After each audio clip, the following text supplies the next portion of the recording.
Summer has officially started over here, and I know the same can be said for many of you. Shout out to all you teachers, particularly in the northern part of the United States. I know you're still going strong. You got this, okay? But I don't know about you. Many of you may be like me, and even though summer has started, you're having a hard time kind of like unplugging for the summer.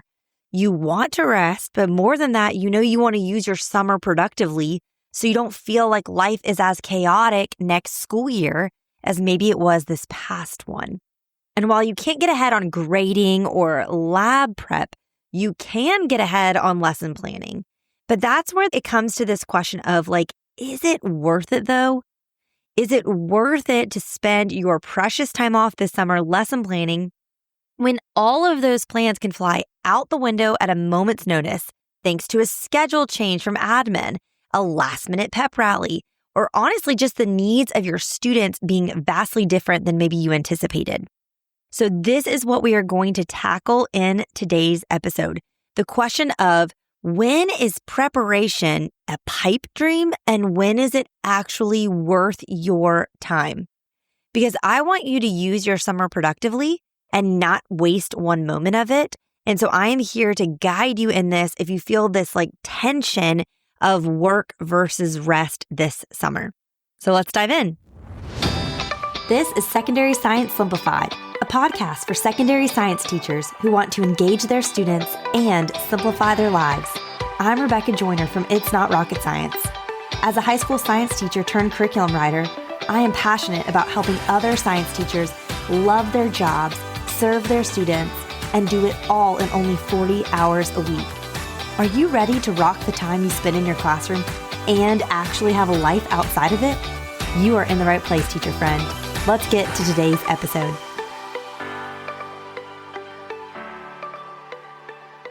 So the reason I really wanted to cover this topic in this episode was because of a question that one of you submitted to me. And I want to read it to you verbatim, what this teacher submitted, because I just feel like so many of you listening will relate to the sentiments in this.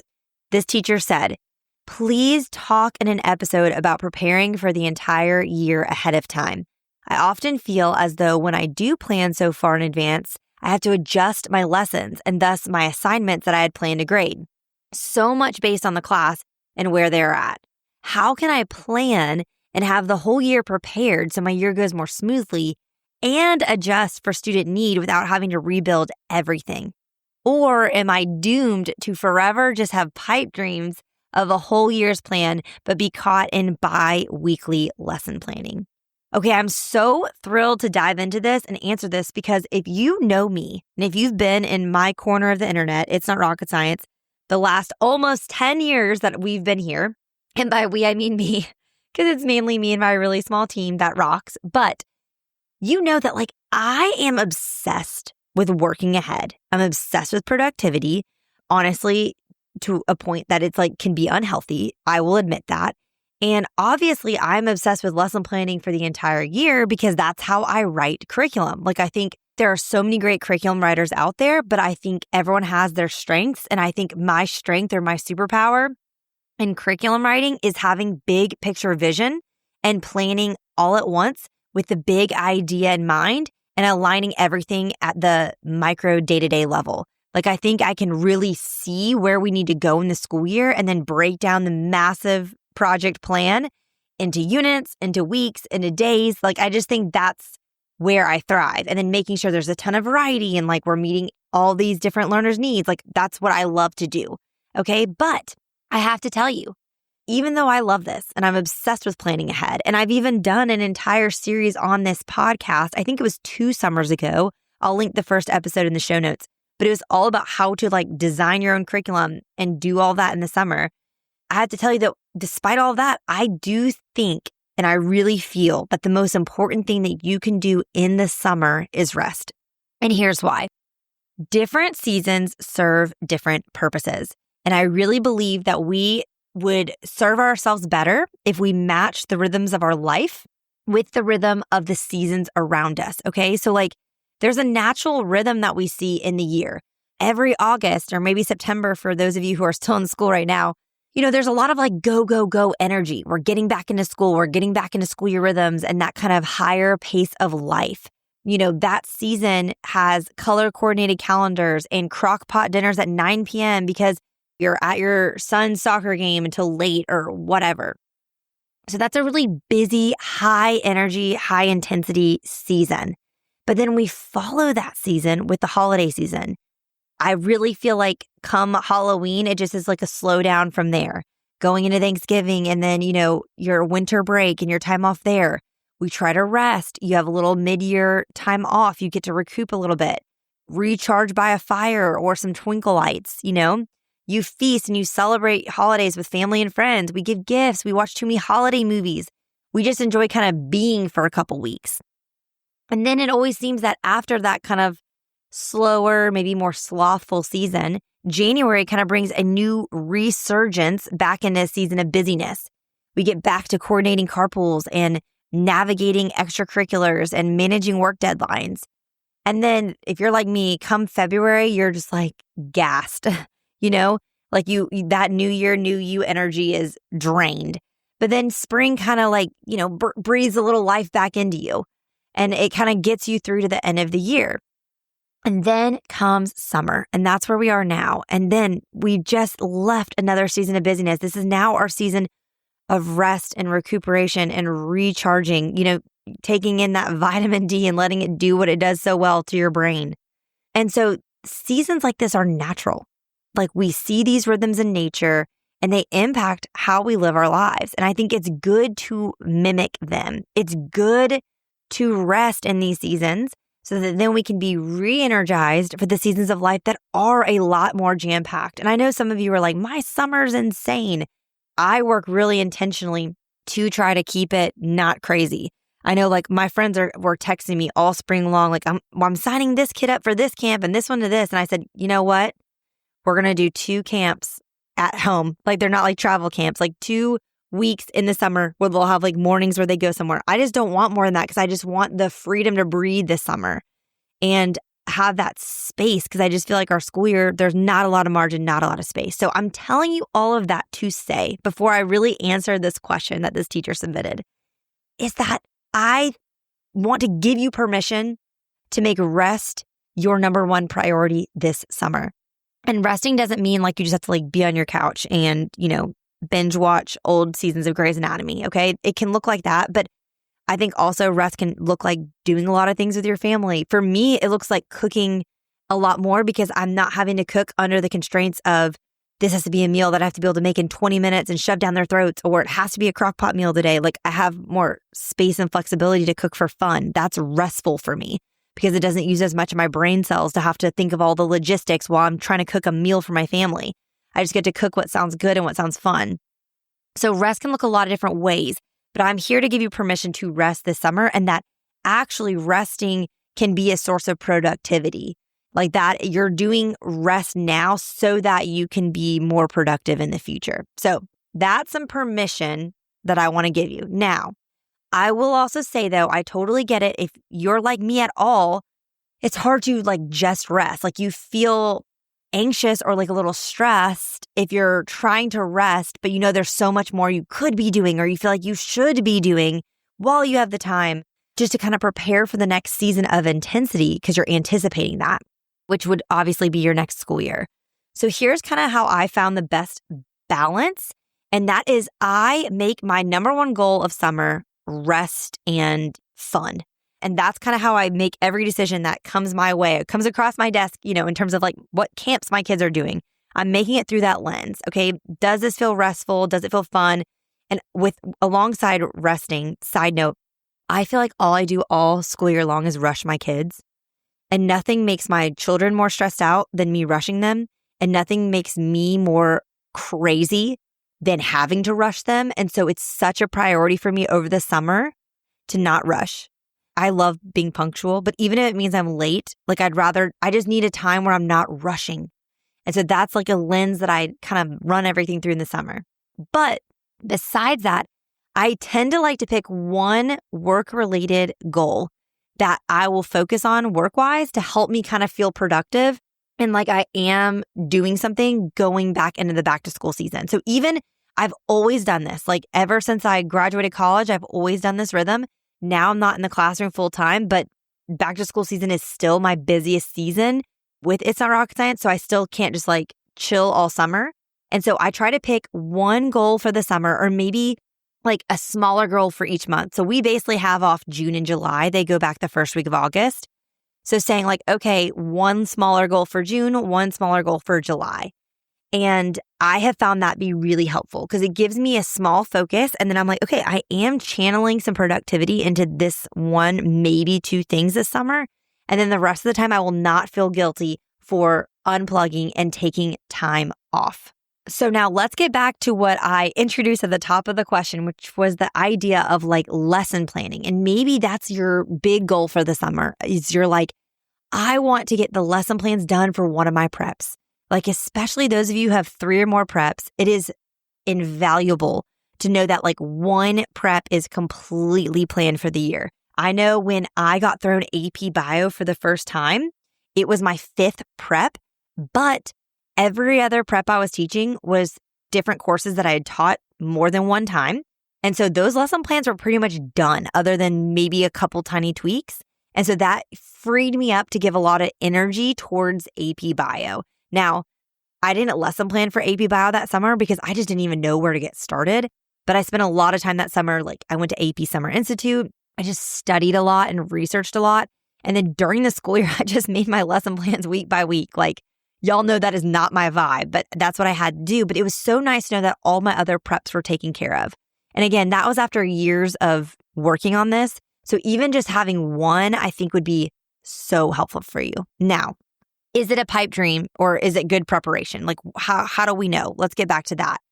My one recommendation to not do this, because I think everyone should do this. I think having one prep totally done is such a gift, but do not do this if your school is known to change up schedules or if you're not 100,000% sure that you're going to be teaching this course in the fall. Okay, so like, let's say you're getting anatomy for the first time and you're so pumped, so you want to spend all summer lesson planning for anatomy.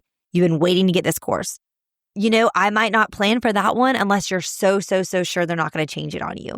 Like if you've taught biology for the last 5 years, you're probably going to teach biology again next year. So this would be a good thing to invest time in, making sure your prep's like super solid and you got all your plans down.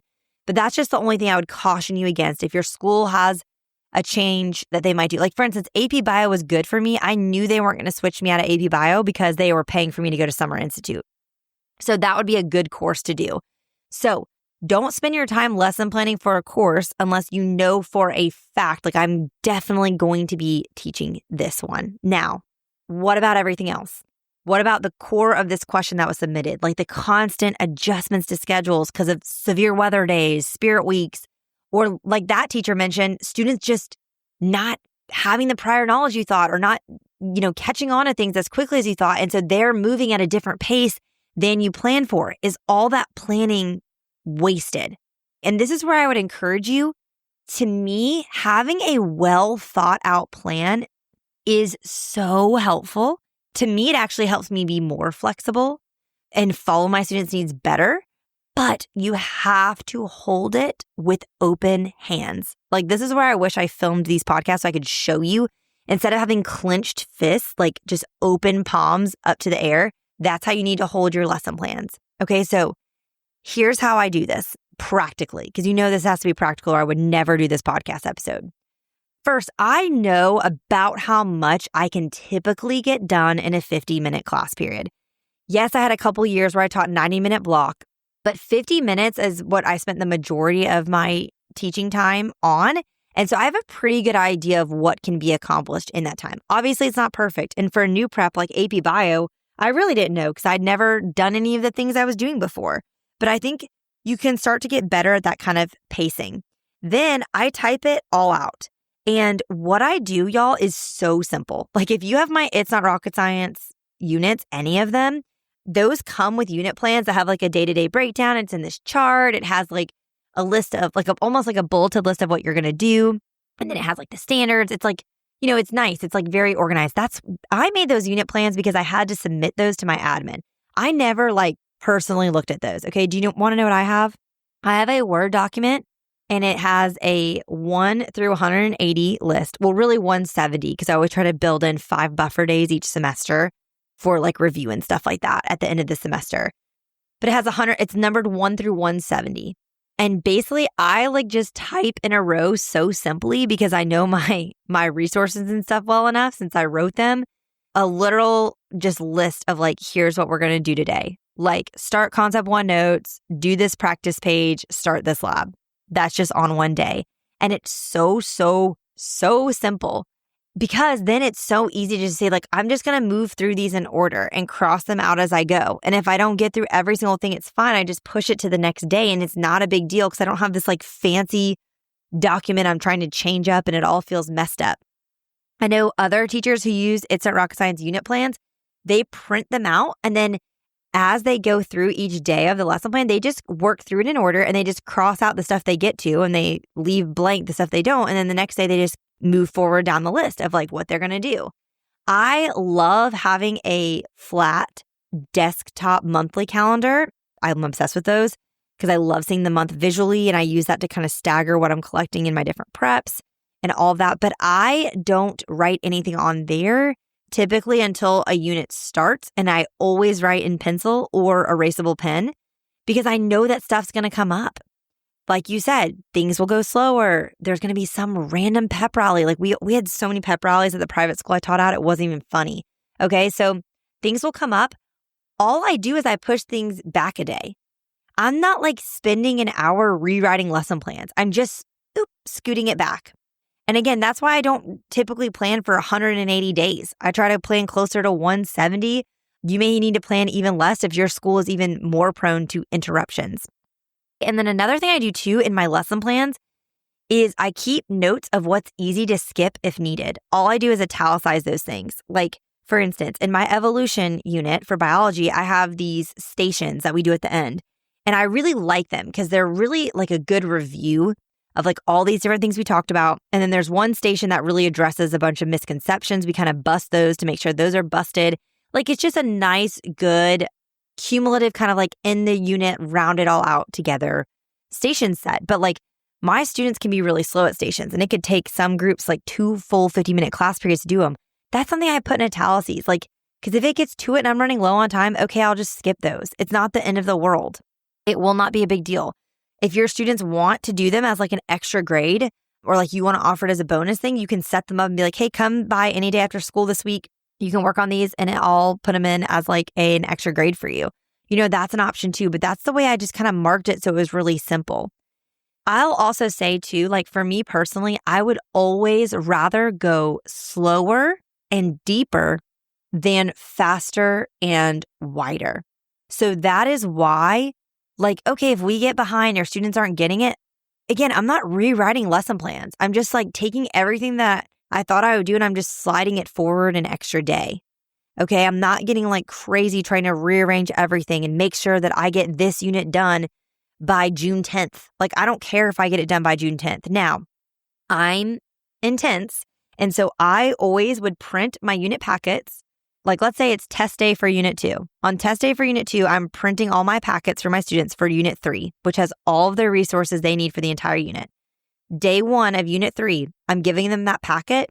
And that day in my gradebook, I go ahead and I put in the plans for when everything's going to be due.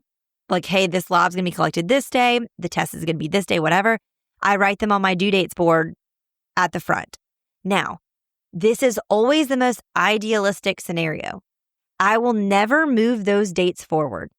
But sometimes, given interruptions, given students not catching on to things quickly, I do have to move those dates backwards. And again, that's no big deal. No student has ever gotten upset about me moving a date backwards and giving them more time.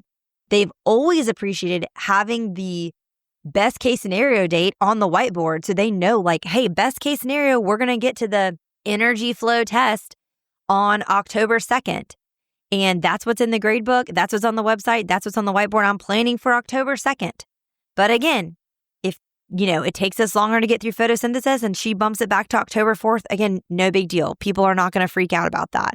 That's where I don't think, to me, it's that big of a deal to plan ahead and get organized on that. Again, I don't put anything out there to students more than a unit at a time. Like I would never go in at the start of the semester and put in all the due dates for the semester. But I do at the start of the unit, the entire unit's due dates at once. I go ahead and publish those.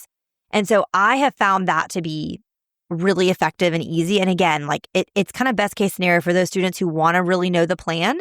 But then also if you have to bump things back, better. Like I just have found students would rather have 3 weeks notice, even if the date gets bumped back an extra 2 days, than you wait until you're for sure it's going to be this date and then you only give them 2 days notice. So that's what I've noticed. Now, like I said, I like to go slower and deeper rather than faster and wider. So that is another reason why I'm really strategic when I write my units and I design full year curriculum. I personally always make the most important units happen at the beginning of the year.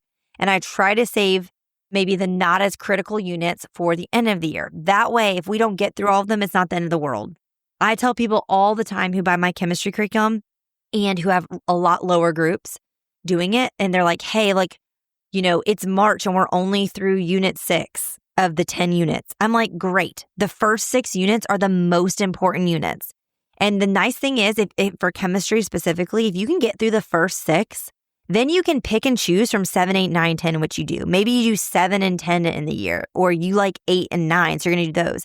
Those 7 through 10 don't like build on each other like 1 through 6 do. Once you have 1 through 6, you can just skip straight to 10 if you want and go do those kind of in a different order.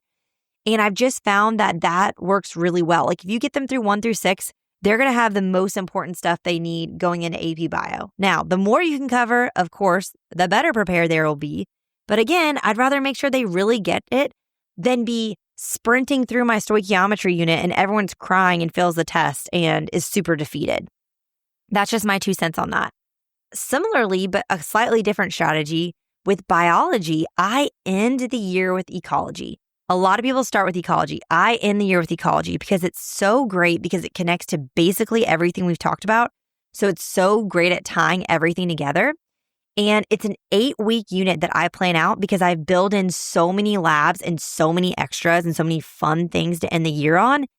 But the great thing is it's such an easy unit to cut back on and to simplify if I need to. Like if I needed to teach ecology in 10 days, like I easily could. But that's why I build that in as a buffer. And so maybe that's something you do too. As you're planning this summer, you put like your easiest unit at the end and it serves as a buffer. So that way you're not stressed if you have to push those other units. I think one of the biggest disservice biology teachers do, the first one, I have to get on this soapbox. Y'all know I care about this, is when biology teachers teach mitosis and meiosis together. That is my greatest pet peeve in all of biology. If I could convince every biology teacher to stop doing that, the only reason people do that, I feel like, is because that's how textbooks tend to write those 2 processes. It's so frustrating to me. DM me on Instagram and I'll send you the link to my rant about this for another day because you don't need to hear it again, especially all you physics teachers are like, shut up about mitosis and meiosis. Okay. The other thing I hate for biology though is when people end the year on evolution. I think that happens a lot, again, just because that's the order that textbooks tend to be written in. And then you're rushing through evolution, which is one of the units that I think least comes naturally to students and they don't understand well at all. And like, you can't rush through it. So that's why I love to put ecology at the end because it's easier if I do need to rush or, have limited time constraints. So that's something I would consider if I was you. So to me, to answer the question and to stop gabbing, because I could talk all day about this. In short, the TLDR here, the too long don't read. I do think it is worth it to do lesson planning in advance, even if you are going to have to change things as it comes. But you have to, if you're going to do this, you need to not freak out when those changes come. It's no big deal to push things back a day. Again, no student's ever going to complain about a due date being pushed back, but they will complain about you not giving them enough notice. So I think being really planned in advance truly serves us all well, especially if you end up with a long-term sub unexpectedly because of a life crisis. You never know. No one predicts a life crisis. No one predicts a car accident that leads to you needing back surgery. No one predicts a parent getting ill and you needed to care for them. But if you're planning in advance, it makes it so much easier to leave during those times. And I can say that from experience when we were walking through the adoption process and I had no idea when we would get the call. Okay. And When I got the call, I basically got called at 7:30 a.m. on a Friday. It was the last day of quarter 3, and I knew I was going to leave at 3 p.m. and drive 4 hours to meet my son. And I had to have everything ready for the last quarter of the year, and it was no big deal because I'd already prepared all of that. So to me, structure and schedules actually make me more free because I always, again, have something to default back on if I go rogue. If you get off schedule, no big deal. You can go back to the plan at any point. I felt this way about sleep training too, my children, but that's a conversation for another day. Now, again, I will reiterate before I stop talking about this. The only time I would say don't do this is if you're not 100% sure if that's the prep you have. That is when I think it's a waste of time and a pipe dream if you spend a bunch of time preparing for a class and you end up not teaching it. So what about for those of you who have zero desire to lesson plan in this way or to outsource your lesson planning, which, if you want to do that, It's Not Rocket Science would love to support you in that. But I think here are some other worthwhile recommendations for some smaller summer goals. Again, like maybe one of these per month you have off that you could just kind of chip away out. Maybe it's like you're going to be like, okay, Tuesday, Thursday, afternoon, rest time. If your kids still nap, or I'm going to put on a movie for them those 2 afternoons, and this is going to be when I'm going to chip away at this a little bit, that kind of vibe. This is what I would recommend for you to use your summer well without feeling like you wasted it, but still focusing on rest and recharging as your number one priority. Other things you can do besides lesson planning. Audit your scope and sequence. I'm so passionate about this.